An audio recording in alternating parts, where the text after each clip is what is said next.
Ready? Okay.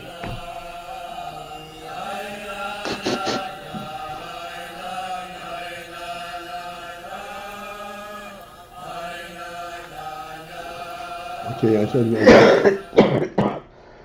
a third down the page. The line begins Abol Horotzin.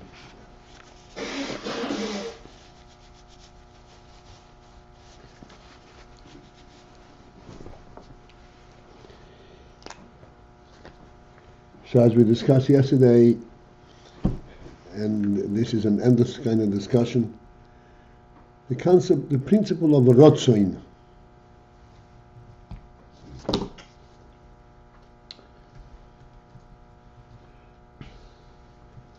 A person can exist without ahava, but a person cannot be a full-fledged person without Rotzoin.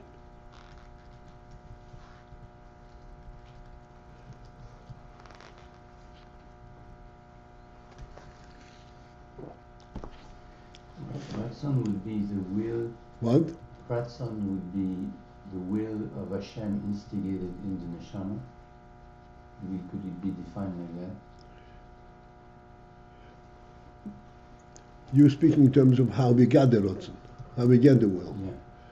Right. I'm trying to first focus in on what the Rotzen is by us. How is it reflected by us?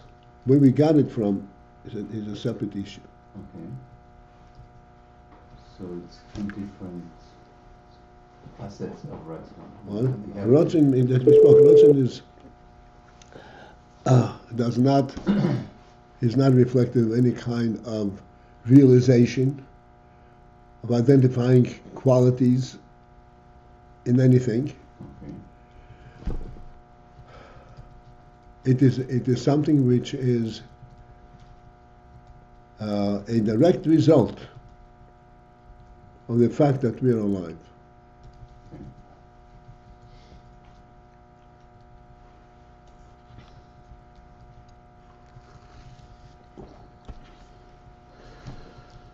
So it's related to life itself.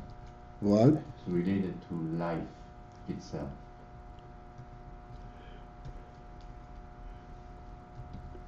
Yes. But we're trying to simplify like this. Ahava also is related to life.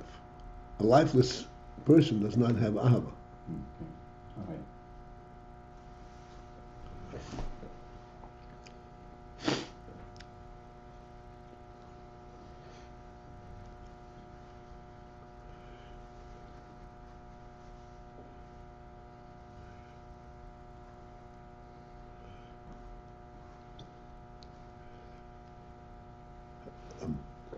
Ahava is a reflection of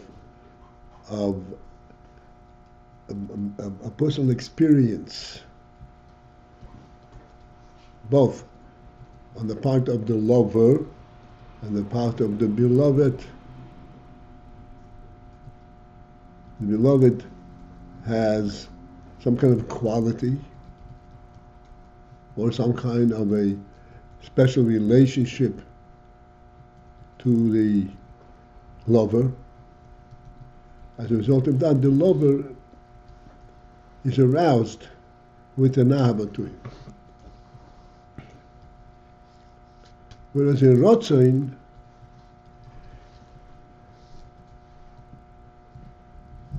one could say that Rotzoin is a one way show.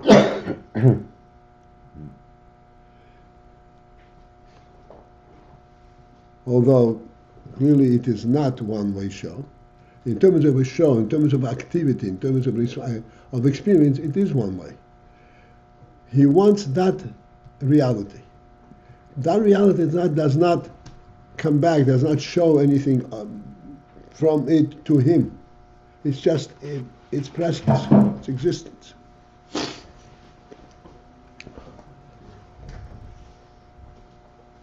This is why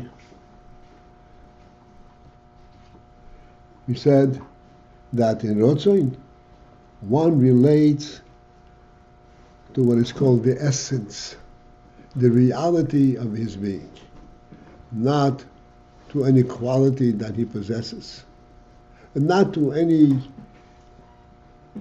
special relations, a special activity, relationship that he has with him, and concern for him, like he did him a favor or something like that. It's just the very existence of this reality. This is Rotzen.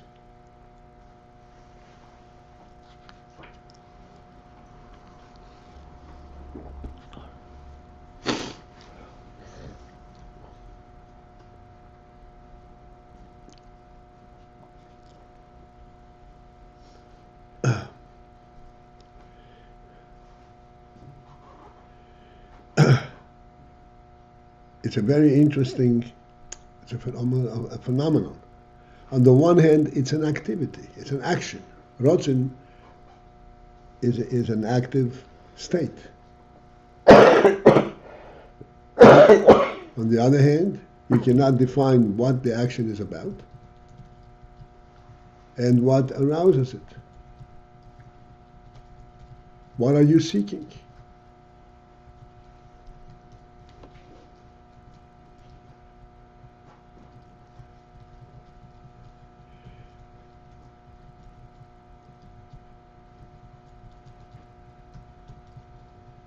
In real truth, we can take it a step further. Rotzen is an active state. However, it's not an active state that we commonly define as active and inactive. Rotzen is a steady active state. There is not an inactive state and an active state in Rotzen.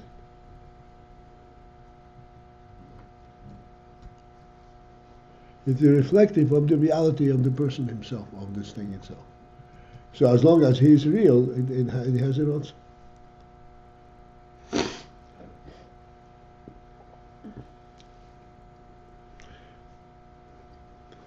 And the motion that he to illustrate this in the Maimon is the ahava between father and son and father. Which does not come and go, and there is not a starting point.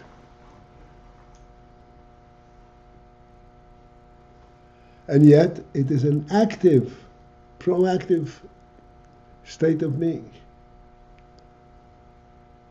It was said ahava between Av and Ben. Here meaning more connection between them. That's what ahava. Because it's used as a mashal for Ratzon. Say again? We're using father and son as a mashal for Ratzon. Right.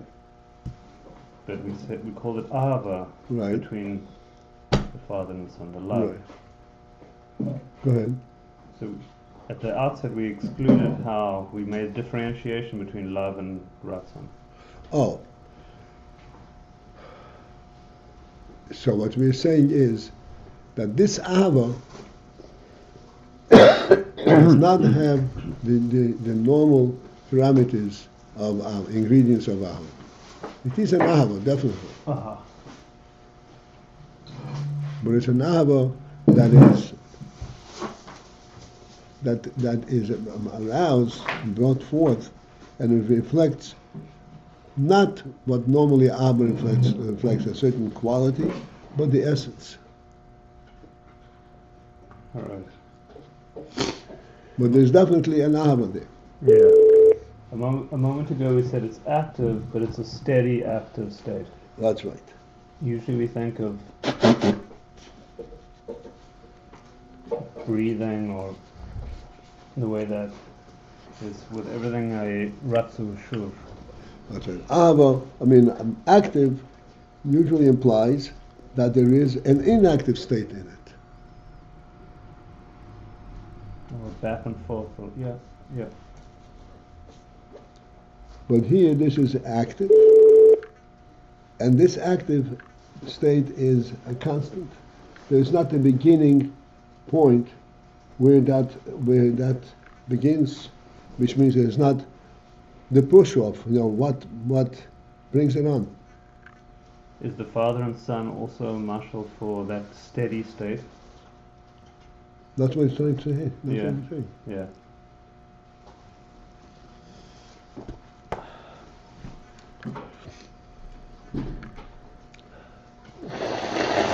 And so the Rebbe explains that what in fact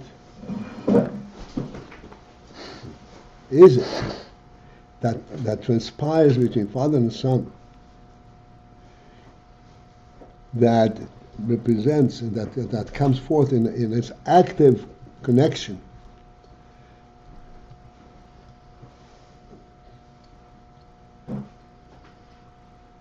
that does not have a prior reflection, a prior preparation for it.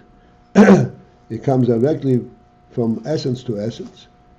It is due to their essential oneness.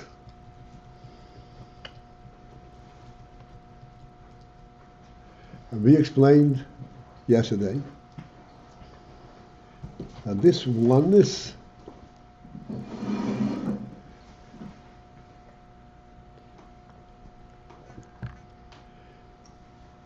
represents the fact that the very same koyach, the very same reality that created the Father, that very same reality is transmitted via the Father to the Son.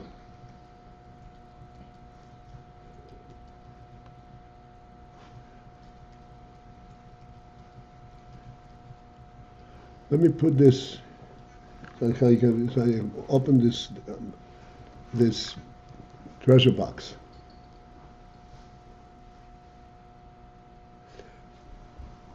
A human being is very, very rich internally.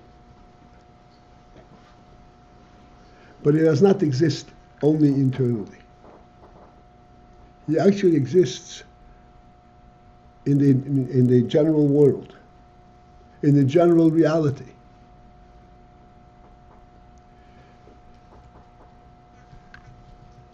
He is not a conceptual entity, he's a real entity, as real as the whole world itself.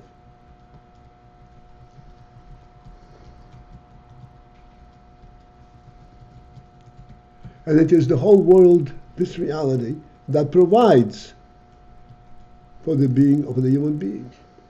Not the world, but that which provides for the reality of the world. What makes the world real? The fact that is a godly creation.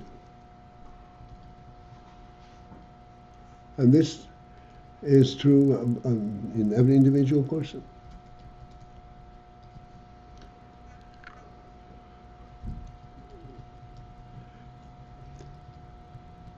The Father and Son reflect this reality together. It's been together. Each one is an entity created on its own. The Son is a reflection of the fact of the reality of the Son, is a reflection that the Father of the reality of the Father. And the Son is a reflection of the reality of the Father, and the Father is a reflection of and substantiates the reality of the Son. This is the pshat etzem. As we said, etzem, essence, only has one source. Everything else in the world is not an etzem. Has qualities that are identifiable and say, this is what connects, this is the value of this, and this is the value of this. Essence, this is that which God Himself provides.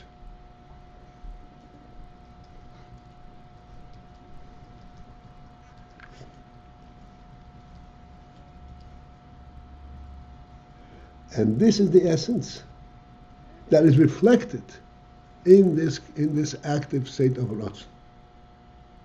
He wants, why does he have Ratzon? Because he is real. Because he has this divine level of reality.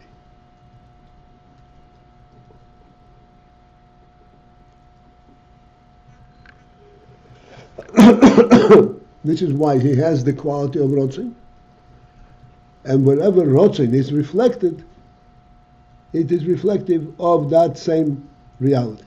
If there's a Rotzin between father and son, it is due to the fact that there is an essential truth that connects them, that unites them as one.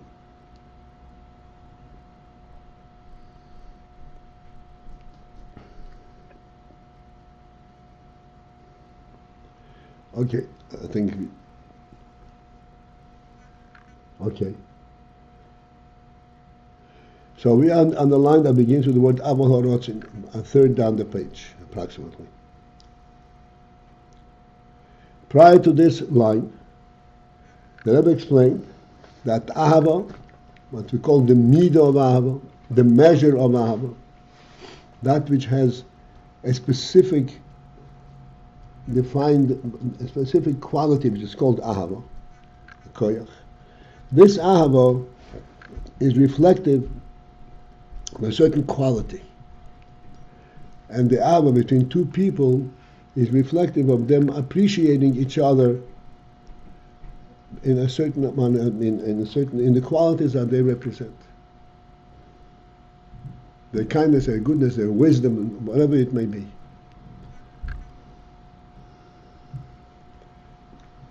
Avo, but Horotzoin, the Rotzoin, the Bechinas Reuso de Liba, the Rotzoin that is actually reflective. Bechinas means that is tested, and it's attesting to the union of Reuso de Liba, the will of the heart. Which means this is something which comes directly from the heart, and there is not a prior reflection in the mind that brings it forth.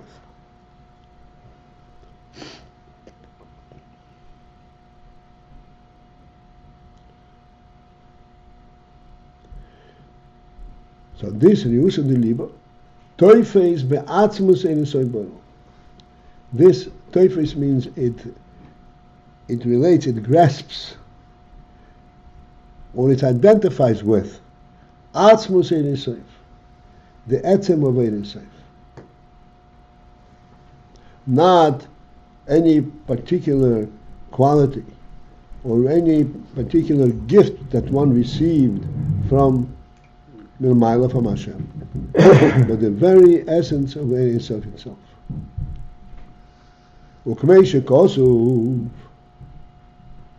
and as the Pasuk says, Mi li bashomayim, who is to me, bashomayim, who am I interested in Shomayim, v'yimcha lechafatzti, and beside you lechafatzti, I don't want anything. Which means that it does not have any draw, a will for the oiros, for the reality representations and giluyim and expressions, the greatness and the wisdom and the goodness and kindness and so forth. Kiyim, only b'bchinas oirin soiv, in that which is called oirin soiv, atzmus umehus.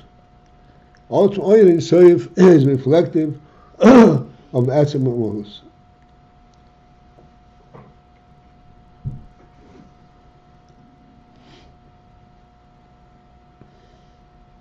The reality itself, not the way it is representing itself to him.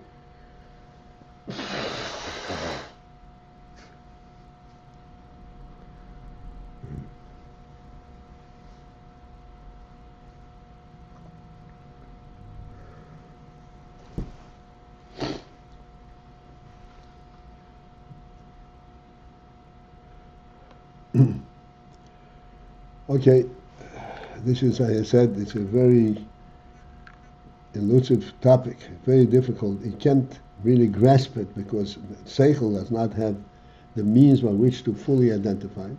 You can identify it only with the Rotzen. So we can go in circles and never really touch the Nakuda.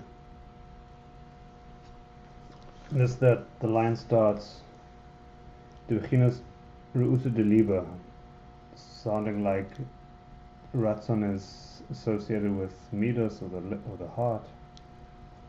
That's an expression. Midas Halev and Ru'usa de Liebe. Ru'usa means the will of the heart. Ah. So it's a different category, but it's still sort of expressed primarily by heart, not. It's not. It's contained in the heart. It's not expressed. Mm. Yes, it comes directly from the heart. Why is it related to the heart? Why not mind? Mm. Because mind inevitably has a certain sense of what it knows. Rusa de Liebe does not have that. He's drawn to it and does not know what is contained in that drawer. And it's outside of what we usually call midos, the measures of the heart, the emotions of the heart. Right.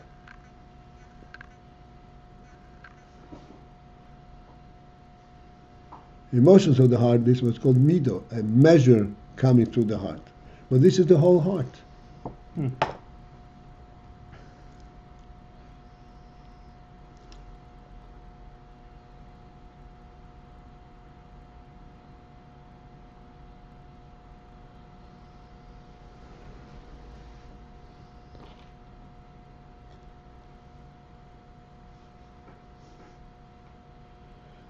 Okay, let's continue.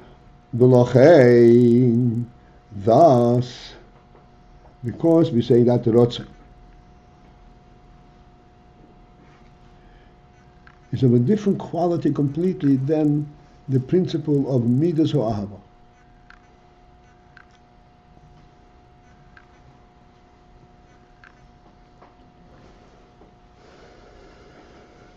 Lochein, for this reason, Yochel is Rotzen, there could be a Rotzen, a will, a connecting quality between two people of a Rotzen type, Gam Kisholo Yesh Ahava, even when there is not the Ahava, the love between them. Maybe Ahava so Avu Ben, as in the case of Ahava between father and son. If the son is not as he should be, the Oz where then lo yesh is galus ahavo elo, then the ahavo to the son does not come forth, because the son does not, so to speak, deserve that ahavo.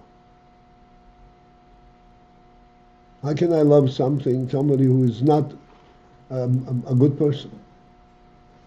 And yet still, the Rotzen nevertheless remains. The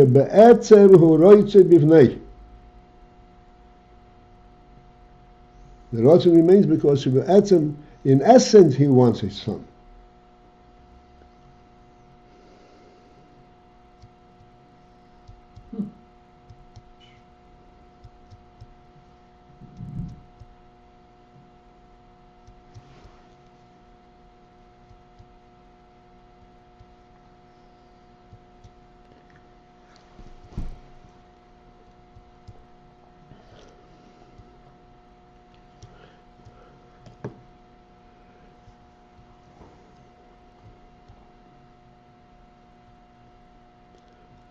I want to kind of go into a nuance over here. And as we know, nuances are very subtle, and we have to kind of open up our mind to notice it and to sense what it implies. The simple way of expressing this phrase would have been be'etzem horoitza b'noi.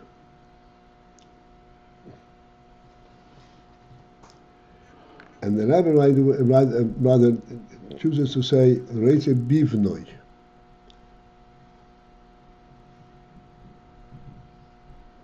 What is the difference between saying Reitze Bnoi or Reitze Bivnoi?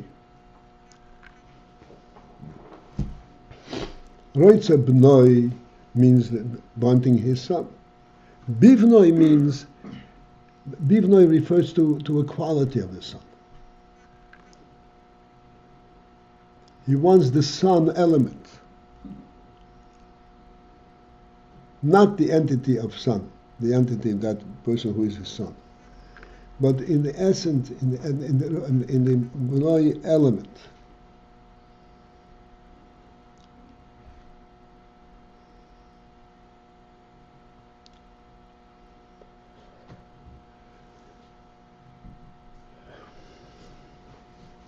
What is this alert in our mind, and what is allude to?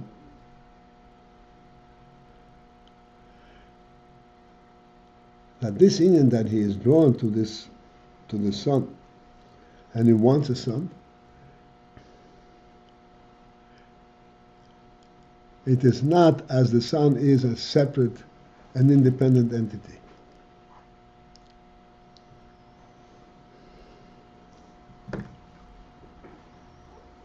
There is not that element to say, oh yeah, he says, but he is my son. There is no but. That Indian goes along with everything that one thinks of him. Everything that? That he thinks of him.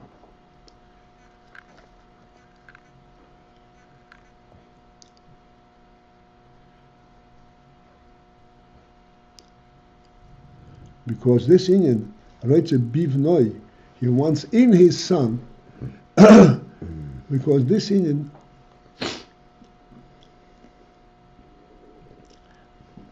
this wanting his son precedes the presence of his son.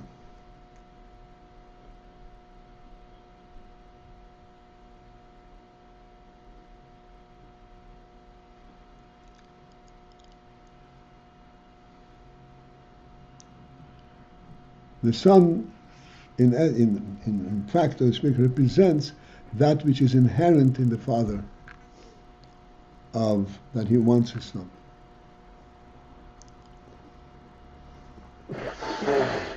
Not like in a normal ahava, where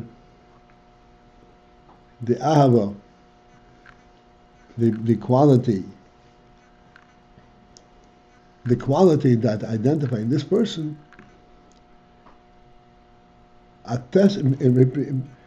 arouses in me the appreciation of this quality.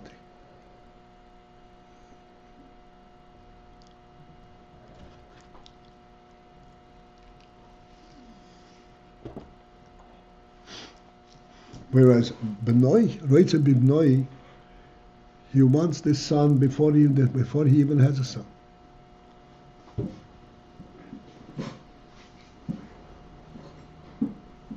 Because this is the reality of the person. And this, when the son is there, this is only revealing and substantiating this reality.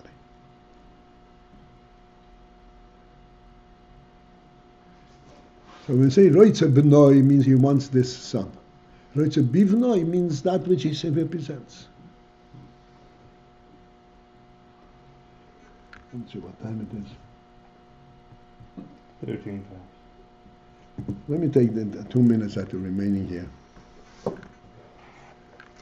An interesting thought came to me that would help us understand a certain principle. We don't have any artists. Are you an artist? Yeah, I could be. You could be, yeah. So could I.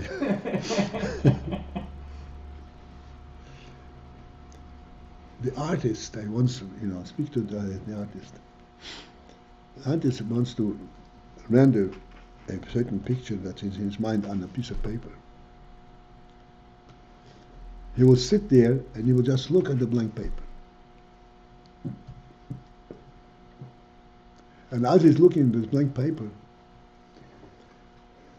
he's actually seeing the whole picture that he wants to render. And then he's only filling in the blanks, in effect.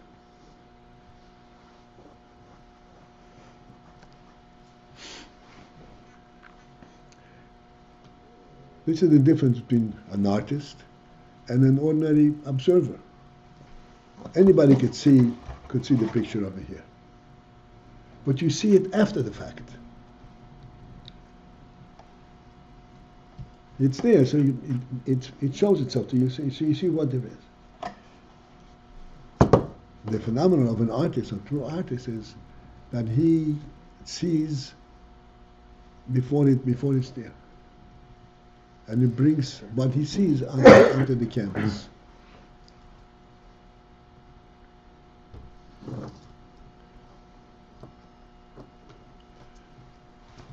There's an expression, very common expression, that this artist produces a painting like life. What does it mean, like life? It's on canvas. How live can it be?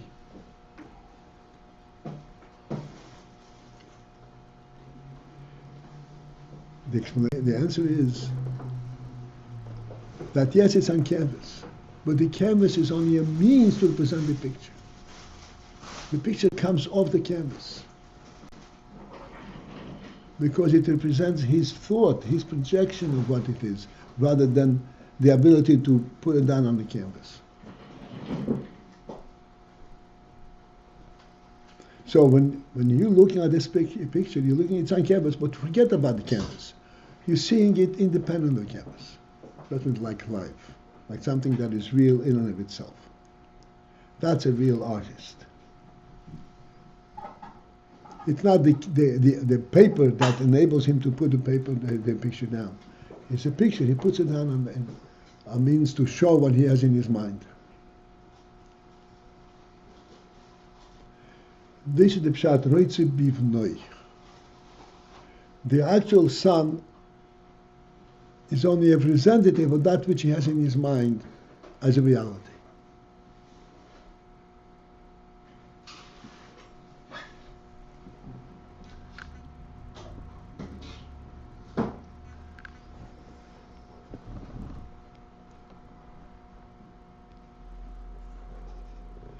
This is what the Rebbe says. There may be a shortage of ahava between father and son. But regardless, roitze bivnoi. He wants his son before he even knows him. Not dependent on his qualities. That's rotz. Why does one have that rotzing? This is in fact an essential quality, that the fact that he is a real godly creation and there's a reality in the person, and that reality includes having us the offspring. What is a real human being? One who knows how to eat chicken, or chalent, for that matter. A real human being has a projection beyond his own limited existence.